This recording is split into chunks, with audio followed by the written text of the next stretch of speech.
Greetings, chemistry students. This is the video key for the formative quiz for objectives 2 and 3 in our thermochemistry unit.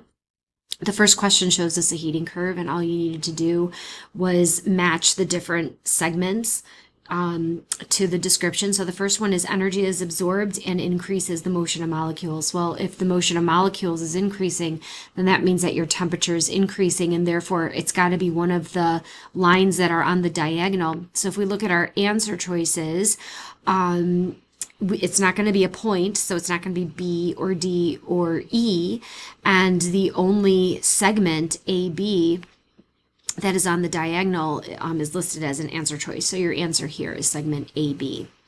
The melting point is where a solid becomes a liquid, and on our curve, since we know we have the three phases of solid, liquid, and gas, solid would be here, and liquid would be here, and then gas is here, and those plateaus are going to be those phase changes.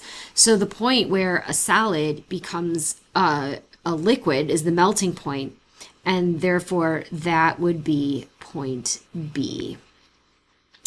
The place where molecules are in both the liquid and gas phases, that means that a phase change is happening. And like I said before, if this is solid and this is liquid and this is gas, your phase change must be happening here at segment DE. And so that is where you would have both phases of matter. The boiling point is where your liquid becomes a gas.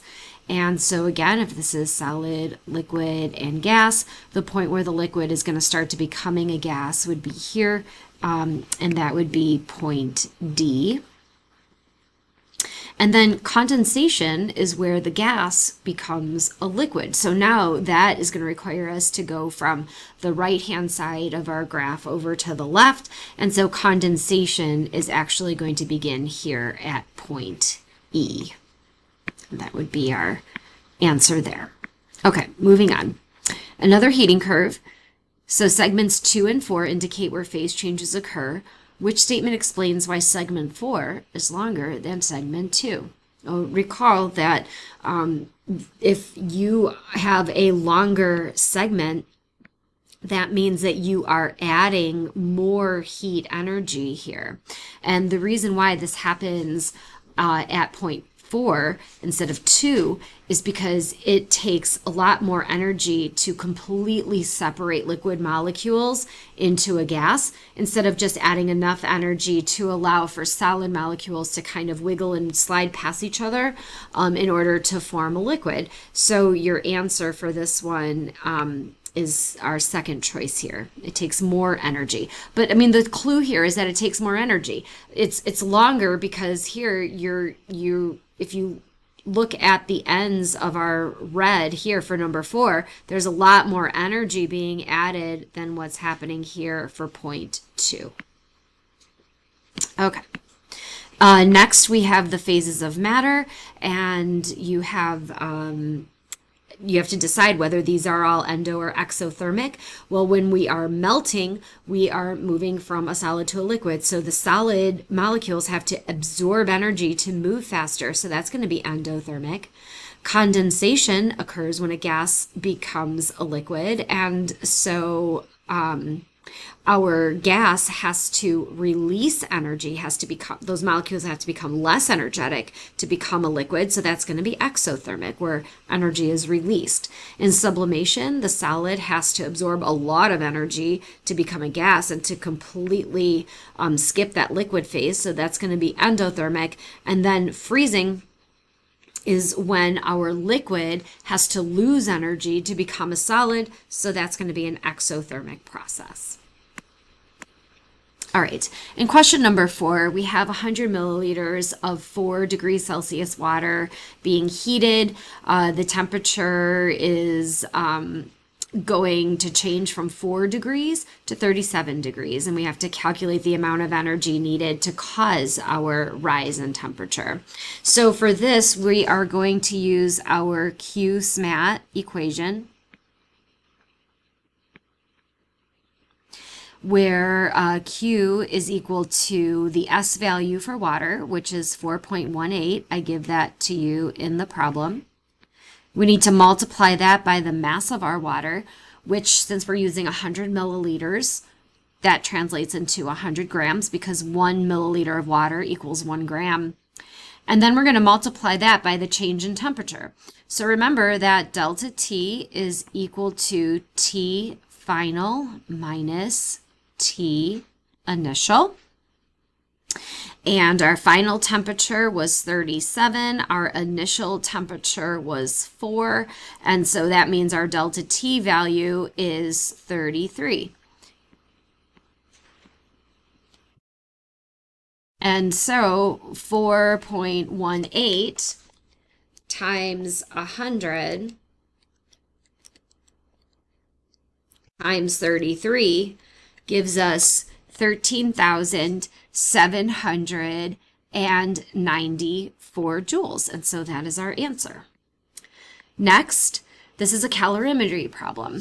Students performed a calorimetry experiment to determine the identity of an unknown metal. The students know that to identify the metal, they have to determine the specific heat. That's the S value. And then it goes on to tell you what they did in the experiment. They filled out their data table here, and you need to use their data in order to determine the specific heat of the metal. Well, in order to do this, you have to find Q of water, which actually the students already found for you. So they found that the Q of water is 13,585 joules. Recall that Q of water is equal to negative Q of the metal. Is equal to negative Q of the metal. And so, I gotta pause this. Okay, there we go. So Q of water is equal to negative Q of the metal. So the amount of energy that the water absorbed is equal to the amount of energy that the metal released. So to find the S of the metal, we're going to use QSMAT. So negative Q is equal to SM delta T. But to find the S value, we have to rearrange our variables. So negative Q divided by MAT will give us S.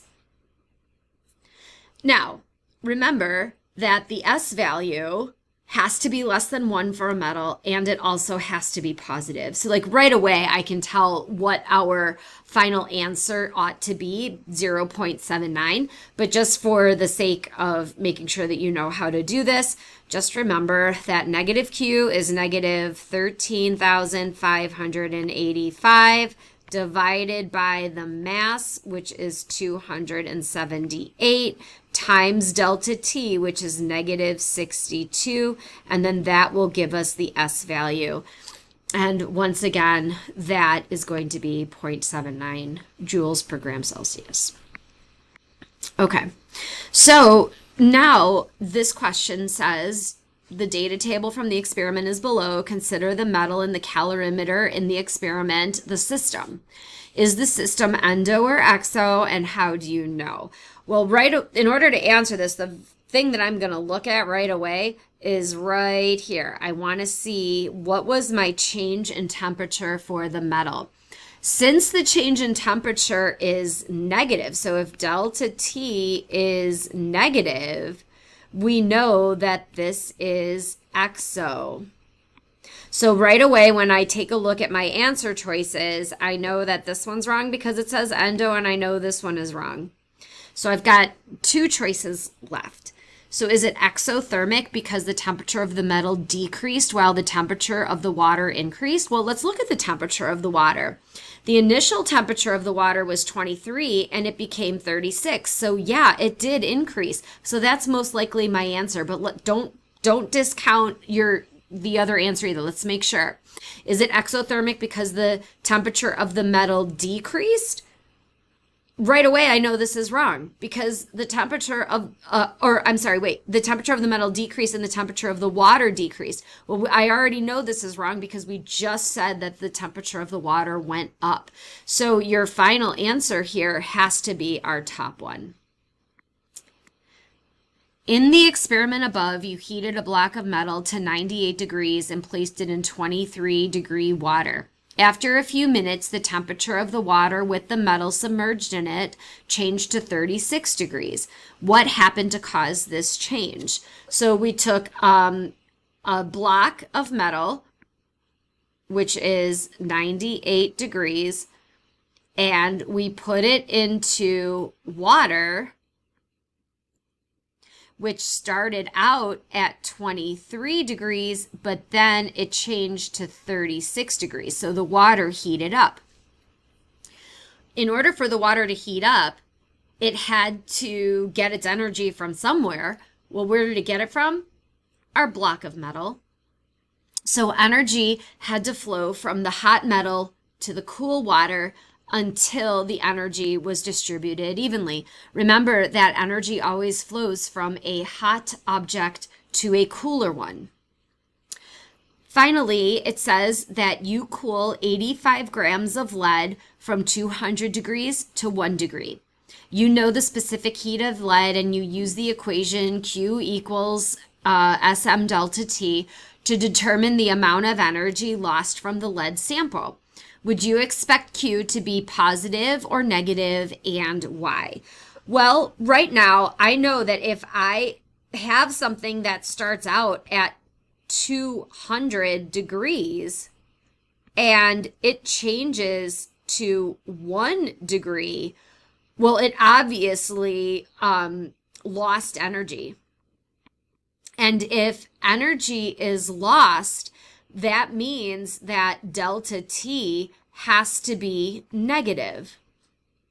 So I'm going to take away my two answer choices that say positive. And now we have to look at our remaining choices. So the top one says negative because the lead lost energy, causing its temperature to decrease. Yes, that's it. That is our answer. The other answer says that the lead gained energy, causing the temperature to decrease. Well, that doesn't make any sense. So this last one can't be our answer, and our final one here must be our top answer. All right. So we're submitting our quiz, and hey, we got 100%. Look at that.